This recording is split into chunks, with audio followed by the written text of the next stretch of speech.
Good morning, everyone. Today we'll discuss the next chapter, Earth Pressure of Soil. इसमें in the designing of retaining wall, sheet pile wall और other retaining structure, जो भी ये material retain करेंगे weather soil sand gravel, उसका जो pressure in retaining structure पे लगता है उसकी डिस्कशन करेंगे. उसी प्रेशर को हम अर्थ प्रेशर ऑफ सॉइल बोलते हैं.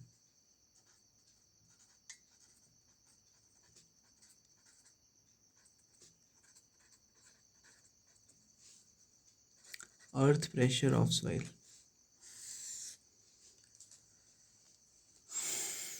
ठीक है. और ये जो रिटेनिंग मटेरियल होगा ये हॉरिजॉन्टल भी हो सकता है, इंक्लाइन भी हो सकता है. और ये रिटेनिंग मटेरियल को इस चैप्टर में will call it as backfill. ठीक है. तो जो अर्थ प्रेशर ऑफ सॉइल है इसको ये 3 पार्ट्स में डिवाइड है. First is very easy, earth pressure at rest condition. Second,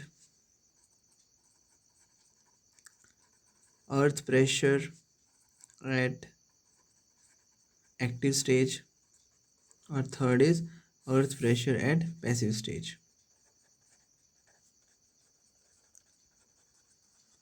जो एक्टिव और पैसिव है ये थोड़े लेंथी हैं, इनको हम एक साथ करेंगे. जो रेस्ट कंडीशन में है, रेस्ट कंडीशन में 3 पॉइंट्स ध्यान में रखने हैं. पहली चीज़, जो भी मटेरियल, जो भी बैकफिल आपके रिटेनिंग वॉल, जो भी बैकफिल रिटेनिंग वॉल के थ्रू रिटेन किया जा रहा है वो रेस्ट स्टेज में होगा. उसमें कोई मूवमेंट नहीं होगी, कोई डिफॉर्मेशन नहीं होगी, कोई डिस्प्लेसमेंट नहीं होगी.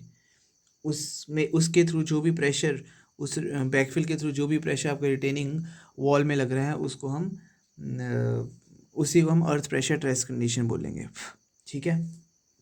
इसमें coefficient of earth pressure at rest condition जो कि आपने ध्यान में रखना है वो है that is mu by 1 minus mu. And mu is Poisson ratio. Poisson ratio आपको सॉइल की पता है, ये ऑलमोस्ट 0.2 to 0.3 के आसपास होती है. ये जनरल केस है. और suppose if the cases of sand, sand में क्या है, कोहिजन, सैंड इज़ कोहिजनलेस, तो कोहिजन नहीं होती है, C0 होता है. इसमें ये जनरली वेरी करेगी तो फाई के थ्रू करेगी, इंटरनल एंगल ऑफ फ्रिक्शन के थ्रू करेगी. तो इसका जो ध्यान में रखने का है formula, coefficient K naught is coefficient of earth pressure at rest condition.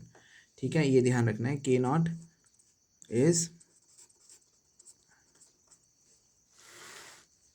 Coefficient of earth pressure at rest condition. ये coefficient of earth pressure at rest condition है. इसके बाद आपका ये है for in case of sand, for sand, जो कि important है काफ़ी formula. Earth pressure in case of, coefficient of earth pressure in case of over consolidated clay, ये भी इम्पोर्टेंट है. Coefficient of earth pressure at rest condition in over consolidated clay. ठीक है, over consolidated soil, sorry. तो इसका formula है coefficient of earth pressure at rest condition in normally consolidated soil और normally consolidated clay into square root of over consolidation ratio. ठीक है. और थोड़ा बेसिक सा ध्यान में रखना है कि जो आपका coefficient of earth pressure rest condition है ये वेरी कैसे करता है टाइप ऑफ सॉइल से. जैसे आपका टाइप ऑफ सॉइल है सपोज, और आपका coefficient of earth pressure in rest condition है. आपका टाइप ऑफ सॉइल पहले first is like dense sand, फिर आपका लूज सैंड है, और लूज सॉइल रख लो आप, डेंस सॉइल, लूज सॉइल और नॉर्मली कंसोलिडेटेड सॉइल. तो कोफिशिएंट ऑफ अर्थ प्रेशर की जो रेशियो ऐसे आती है 0.4 to 0.45, 0.45 to 0.5 एंड 0.5 to 0.6. ठीक है. ये आपके अर्थ प्रेशर रेस्ट कंडीशन के का ही मटेरियल है। इसमें एक लास्ट जो आपने ध्यान में रखना है, अब रखना है earth pressure at rest condition. Earth pressure जो होगा किसी भी स्टेज में, वो खाली आपका प्रोडक्ट होगा आपके कोफिशिएंट ऑफ अर्थ प्रेशर और वर्टिकल स्ट्रेस का। जैसे सपोज जैसे इसमें है earth pressure at rest condition is equals to product of coefficient of earth pressure at rest condition into आपका वर्टिकल स्ट्रेस। जब एक्टिव स्टेज की बात आएगी तो coefficient of earth pressure active stage, फिर उसमें से कुछ वो आगे चीज़ें विल डिस्कस इट नाउ, उसका फॉर्मूला कैसे बनेगा ये भी इम्पोर्टेंट है, काफ़ी इम्पोर्टेंट है। ये चारों काफ़ी इम्पोर्टेंट है, 4 ही पॉइंट्स हैं अर्थ प्रेशर रेस्ट कंडीशन में, ठीक है। अब अर्थ प्रेशर एट एक्टिव स्टेज और पैसिव स्टेज हम एक साथ करेंगे, ठीक है। Earth pressure in active stage and earth pressure in passive stage, बस इसका जो ध्यान रखेंगे, एक्टिव स्टेज और पैसिव स्टेज, ये हम बेसिकली पहले तो डायग्राम से समझेंगे।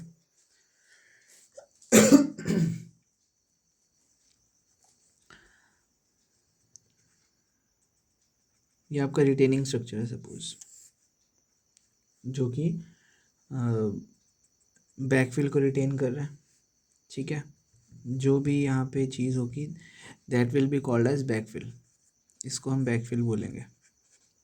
ये रिटेनिंग स्ट्रक्चर है, ठीक है। रिटेनिंग वॉल रख लो आप। अब क्या है अर्थ प्रेशर का केस, अर्थ प्रेशर बोलता है एक्टिव स्टेज बोलता है जो आपका वॉल है it will move away from the backfill, मतलब पहला जो चीज़ है it will move away from the backfill, पहली चीज़।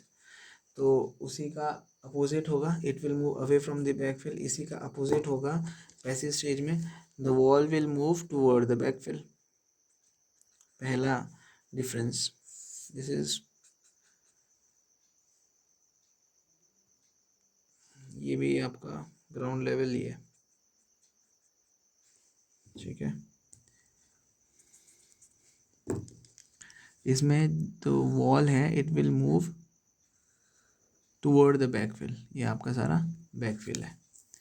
अब suppose the wall is moving away from the backfill, तो यहाँ पे क्या चेंजेस आते हैं, जो बैकफिल और जो soil along with the wall move कर रहा है, some amount of soil which is moving along with the backfill, तो that will consider as failure wedge, ठीक है। उसको हम ट्रायंगुलर वेज से डिनोट करेंगे, फेलियर वेज।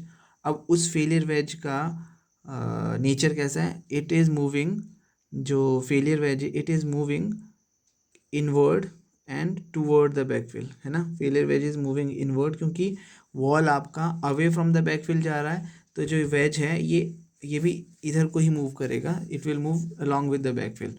इस केस में जो आपका फेलियर वेज है, अब wall is moving toward the backfill, मतलब जो बैकफिल और जो सॉइल है उसको वॉल कंप्रेस कर रहा है, तो ये आउटवर्ड और अवे फ्रॉम द वॉल जाएगा। तो बोलने की बात जो इम्पॉर्टेंट थिंग है वो ये है, अब इस पॉइंट में जो आपका जो शियर रेजिस्टेंस लगेगा एक्टिव स्टेज में, it will B shear resistance active stage में जो लगेगा इट विल बी आउटवर्ड, बाहर को लग रहा है, और अपवर्ड। इस केस में जो शियर रेजिस्टेंस आपका लग रहा है वो कैसा लग रहा है, आउटवर्ड लग रहा है एंड अपवर्ड, ठीक है। इस केस में शियर रेजिस्टेंस लग रहा है उल्टा, इनवर्ड एंड डाउनवर्ड। इस केस में शियर रेजिस्टेंस लग रहा है उल्टा, शियर रेजिस्टेंस, इसका क्वेश्चन बन जाता है शियर रेजिस्टेंस कैसा लग रहा है, इनवर्ड एंड डाउनवर्ड, ठीक है। अब यहाँ से क्लियरली समझ आ जाता है जो एक्चुअल जो आपका अर्थ प्रेशर का फॉर्मूला बनेगा इस केस में, जैसे कि आपका जो वॉल है it is moving away from the soil, soil भी आपका अलॉन्ग द वॉल जा रहा है, तो आपका जो प्रेशर में है वो डिक्रीज़ होगा, pressure will reduce in active stage. इसमें जो वॉल है it is moving toward the backfill, soil को कंप्रेस कर रही है, प्रेशर ज़्यादा लगेगा क्योंकि यहाँ पे तो जगह नहीं है, अब अंदर कहाँ जाएगा ये, तो pressure, earth pressure in passive stage will increase. ठीक है, तो कितने अमाउंट से इंक्रीज करेगा, कितने अमाउंट से डिक्रीज करेगा, वो हम will have a derivation of that, और उसके बाद विल गेट अ फॉर्मूला। तो will directly discuss the formula. ठीक है, जो चीज़ देखना है इसमें डिक्रीज इन द प्रेशर होगा, और जो shear रेजिस्टेंस होगा इस एक्टिव स्टेज में, और जो डिक्रीज इन द प्रेशर होगा वो उस एक्सटेंट तक take place, it will take place up to an extent when entire shear resistance gets mobilized। जो decrease in the pressure है, इस केस में जो increase in the pressure है it will take up to an extent up till entire shear resistance will get mobilized। जो सारा shear resistance है जब तक mobilize नहीं हो जाता तब तक या तो डिक्रीज इन द प्रेशर होगा किस केस में, एक्टिव स्टेज में, और इंक्रीज इन द प्रेशर होगा पैसिव स्टेज में। और जो डिक्रीज इन द प्रेशर और जो minimum pressure acting on the wall, is active the minimum pressure acting in the wall is known as active earth pressure. और maximum pressure इसमें maximum आएगा क्योंकि इसमें प्लस ऐड हो रहा है, इसमें सब्ट्रैक्ट हो रहा है। और जो maximum pressure acting in the wall in passive stage is known as passive earth pressure. ठीक है, और दूसरा पॉइंट जो स्ट्रेन रिक्वायर्ड होता है इसमें कम होगा, इसमें जो स्ट्रेन रिक्वायर्ड होगा वो ऑलमोस्ट 0.2 to 0.5% होगा, जिसमें 0.2% is for dense sand, strain required 0.2% is for dense sand and 0.5% is for loose sand। in active state strain required is of the order of this। ठीक है, इस केस में जो strain required होगा, ठीक है, इस केस में जो strain required होगा थोड़ा ज़्यादा होगा, वो ऑलमोस्ट 2% से लेके 15% तक होगा, जहाँ पे 2% जो होगा वो डेंस सैंड के लिए होगा, ठीक है, और 15% जो होगा वो लूज सैंड के लिए होगा। मतलब strain required is more in passive stage. ठीक है,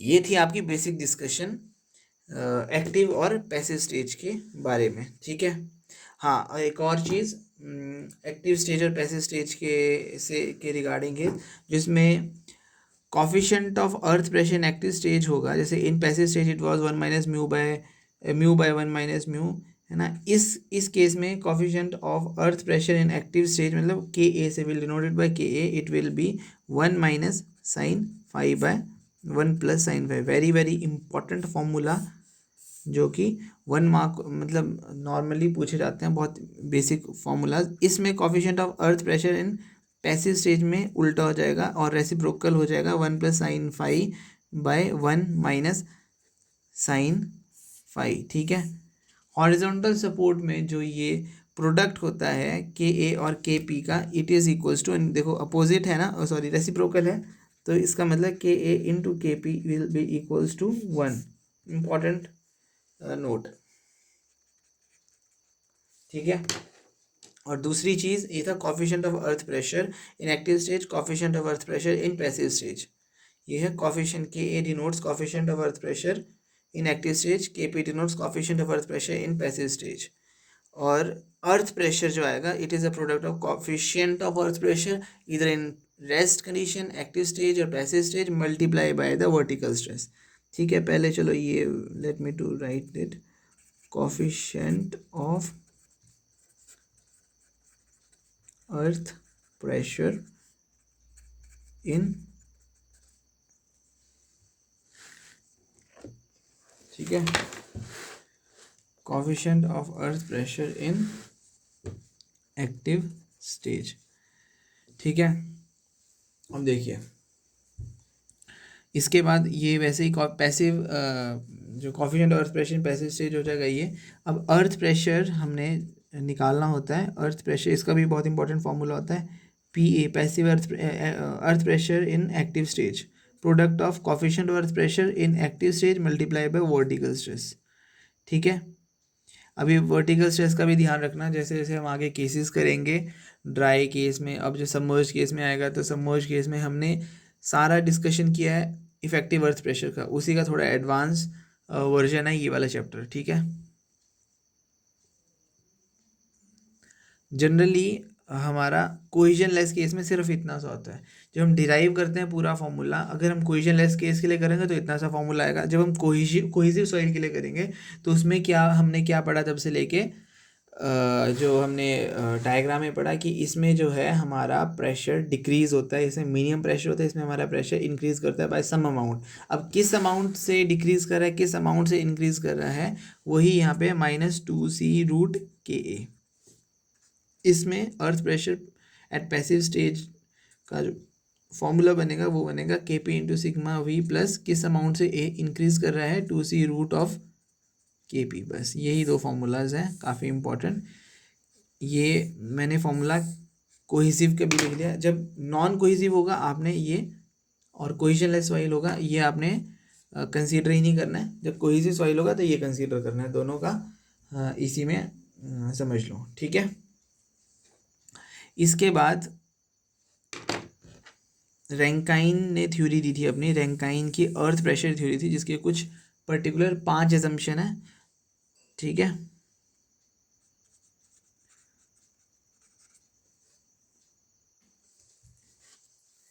इसके बाद है रैंकाइंस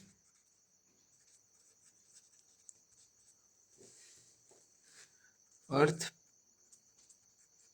प्रेशर थ्योरी। इसकी 5 एजम्पशंस है, काफ़ी इंपॉर्टेंट है पांचों। थ्योरेटिकल क्वेश्चंस बन जाते हैं इन 5 एजम्पशन से।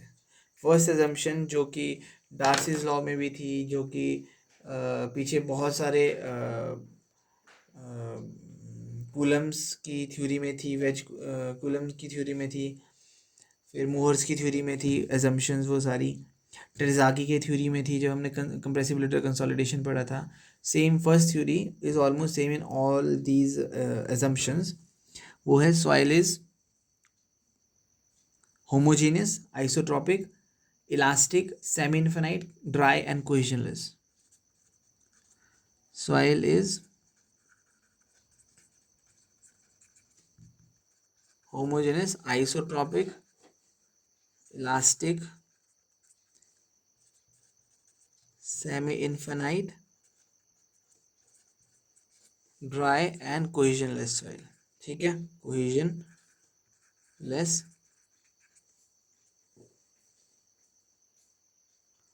ठीक है, this is first assumption. Second assumption, जो आपका ग्राउंड सरफेस है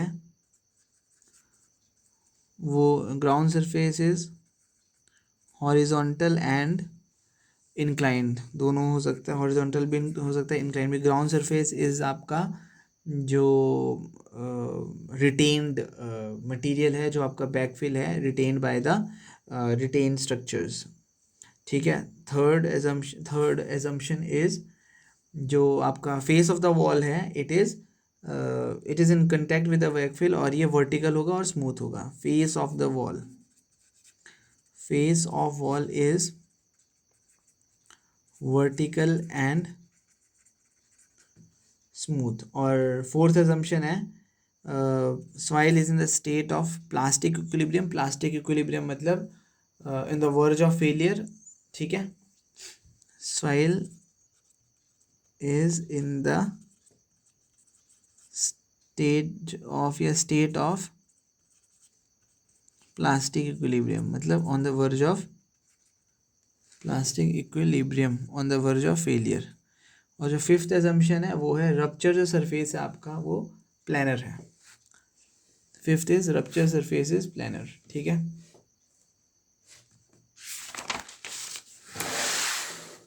फिफ्थ एजम्पशन बोलता है rupture surface is planar. Fifth assumption is जो आपका रप्चर सरफेस है वो रप्चर सरफेस इज प्लानर। इसमें रैंकाइंस में मतलब इसके बाद आपने दो और चीज़ें ध्यान में रखने वाली है, हमने पहले डिस्कस की हुई है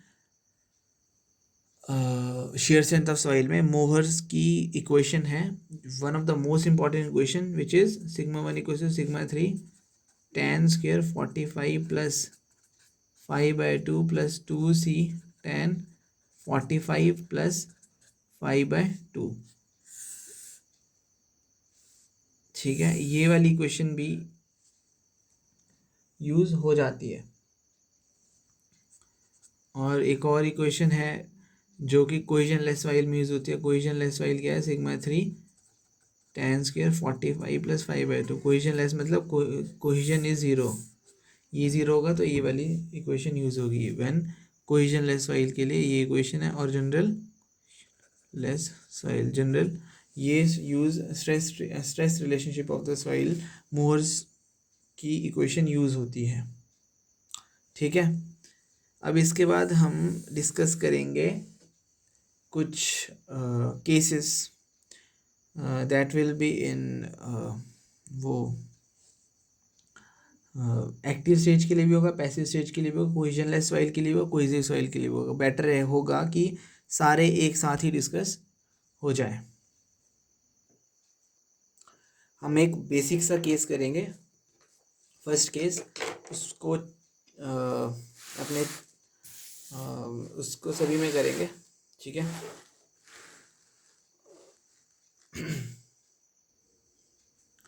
चलिए फर्स्ट केस।